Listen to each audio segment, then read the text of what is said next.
புத்தி கெட்ட அரசனுக்கு மதிகெட்ட மந்திரி தான் வாய்க்கும் அப்படிங்கிற மாதிரி தமிழகத்தின் பொம்மை முதல்வருக்கு வாய்த்த மந்திரிகள் அனைவரும் அவருக்கு மிக பொருத்தமான தலையாட்டி பொம்மைகள் தான். தங்களுக்கு நியமித்த துறைகளின் வளர்ச்சிக்கு பாடுபடாமல் எந்நேரமும் சின்னவரின் புகழை பாடியே அவங்க காலத்தை கழிச்சிட்டு வராங்க. அப்படி நம்ம தமிழக அமைச்சர்கள் கோட்டை விட்ட துறைகளின் வரிசையில மிக முக்கியமான துறைதான் தமிழகத்தின் பள்ளி கல்வித்துறை. தமிழகத்தின் நம்பிக்கை தூண்களான மாணவர்களின் வளமான எதிர்காலத்தை உறுதி செய்ய வேண்டிய பள்ளி கல்வித்துறையில் நடக்கும் அவலங்கள் என்னென்னு பார்க்கலாம் வாங்க.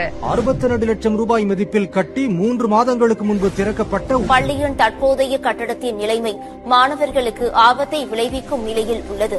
தமிழகத்தில் உள்ள 54 அரசு உயர்நிலை மற்றும் மேல்நிலை பள்ளிகளில் தமிழ் பயிற்று மொழியாக இல்லை என்பது சமீபத்திய ஆண்டு கல்வி நிலை அறிக்கையின்படி தமிழகத்தில் அரசு பள்ளியில் பயிலும் மாணவர்களின் வாசிப்பு தேர்ச்சி விகிதம் குறைவாக உள்ளது என்பது.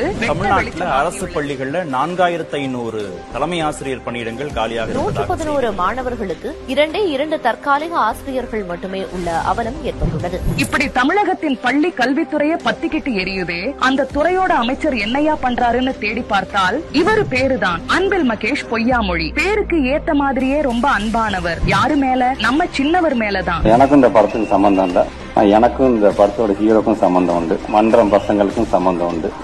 பொறுப்புக்கு வந்த உடனேயே பள்ளி கல்வித்துறையை தலைகீழாக மாத்த போறேன்னு வாய்ச்சவடால் விட்டுட்டு இருந்தவரு பள்ளி கல்வித்துறையில இத்தனை அக்கிரமங்கள் நடக்கும் போது தலைமறைவாயிட்டாரு. இவ்வாறு மெத்தனமாக இருக்கும் அமைச்சர்களை தட்டி கேட்க வேண்டிய தமிழக முதல்வரோ பாவம் 3 வருஷமா மௌன விரதம் இருக்கிறாரு. இப்படி ஒரு திறனற்ற அரசை வச்சுக்கிட்டு என்ன பண்றதுன்னு திக்கு தெரியாம தவிக்கிறார்கள் தமிழக மக்கள்.